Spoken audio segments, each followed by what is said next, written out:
it also makes you disciplined. And once you're disciplined, like you're like a sharpened sword, man, like a well-tempered blade. And then you can go out there and operate in the world.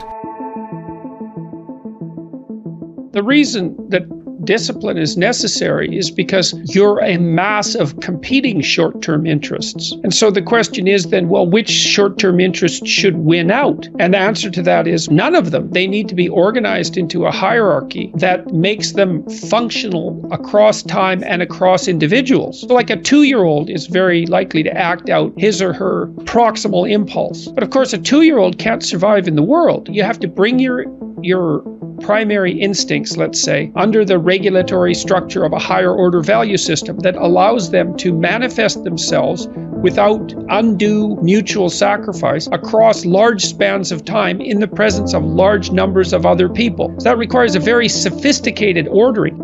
A meta-narrative is necessary to unite subcultures so that they can operate peacefully and within the same space. The same thing applies within you, because you're like an internal coalition of warring single-minded tribes, and they have to all be brought under the organizational structure of long-term collective vision. And in order to do that, you have to be disciplined. And any discipline, technically speaking, is an attempt to bring all those competing short-term impulses under a larger scale and more inclusive framework. You do that, and then, well, that's actually what gives you freedom.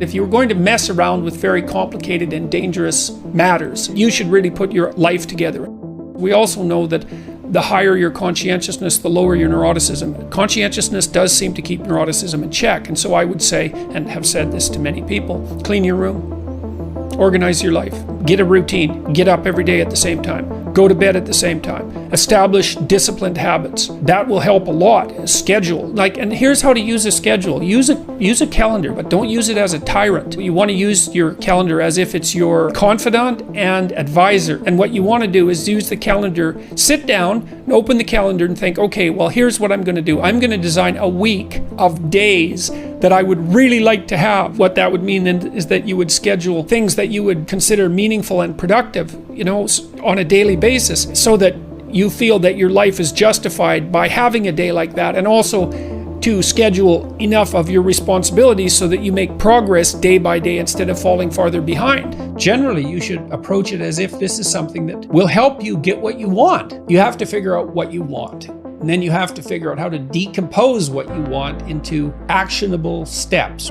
That's a pretty good deal, all things considered. And you can start stupid and slow. Like I said, just throw some things in that you're pretty likely to do and fill in the schedule with broad strokes. And then as you get familiar with it and comfortable with it and maybe even happy with it, you can fill in the details and start to use it in a more sophisticated way.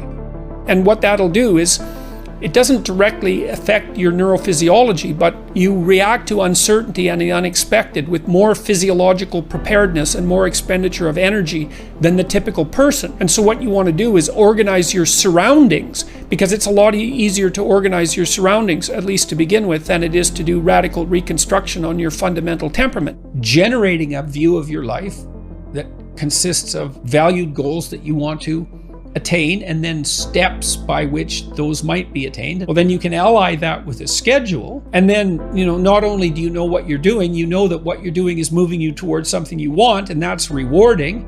You need to have a primary discipline. It's absolutely necessary to succeed in life. Now, once you have a primary discipline, then you can branch out and become a multiplicity in your disciplined approach, and then you're absolutely bloody unstoppable.